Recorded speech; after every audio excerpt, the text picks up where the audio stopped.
prokuroria nuk merr parasysh provat se zoti Krasniqi po mblidhte materiale në lidhje me UÇK-n pas luftës për të shkruar librin e tij për gati 2 dekada përpara kontrollimit dhe sekuestrimit më 4 nëntor 2020. Fakti që fjalët e Jakub Krasniqi shfaqen mbi një dokument nuk kuptojnë se ato fjalë ka shkruar pikërisht Jakub Krasniqi, as nuk vërtetojnë se nënshkrimet e pretenduara kanë qenë të shkruara për ti. Kjo është e qartë.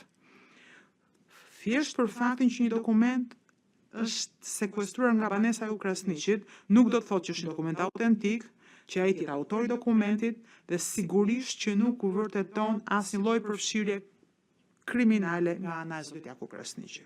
Prokuroria shtrembron deklaratat hyrëse të zotit Krasniqi, duke pretenduar se zoti Krasniqi ka pranuar në gjykat autorësinë e shënimeve dhe dokumenteve të tjera që janë sekuestruar në shtëpinë e tij. Zoti Krasniqi në fakt ka thënë: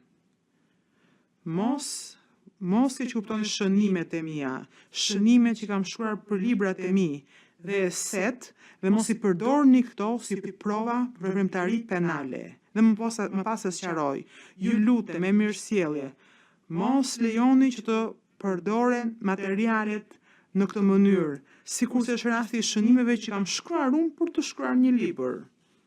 Nuk mund të interpretojnë fjalët e tij si pranim i autorësisë të gjitha materialeve që janë sekuestruar për shtëpisë së zotit Krasniqi. Ky është një shtrembërim grotesk. Ai asnjëherë të vetme pra nuk ka thënë që materialet që janë gjetur në shtëpinë e tij kanë qenë të shkruara për tij. Nuk e ka thënë diçka të tillë. Ai në fakt ka pranuar që ka bërë disa shënime për të shkruar një libër, po kjo nuk do të thotë që materialet ishin domosdoshmërisht në lidhje me konfliktin, por kanë qenë shkrime që lidheshin me konfliktit pas periudhës përkatëse. Procesi është thjesht një proces burokratik.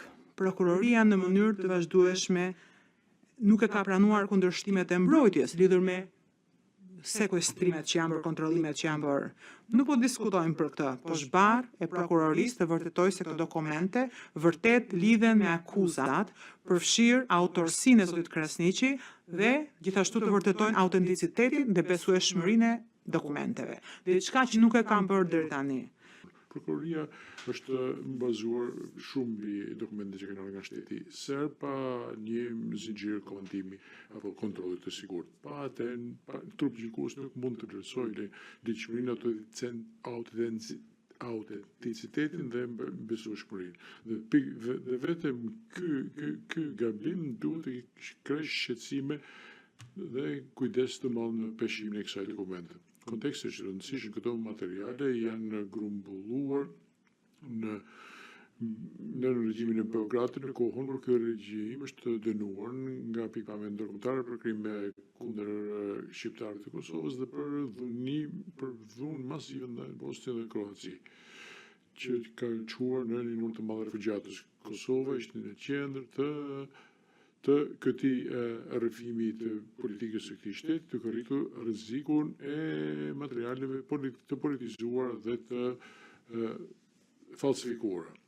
Ne kërkojmë trupi gjykues që të mos mbush hendeqet e provës me spekulime dhe të japeshë shumë minimale këtyre çështjeve bazë.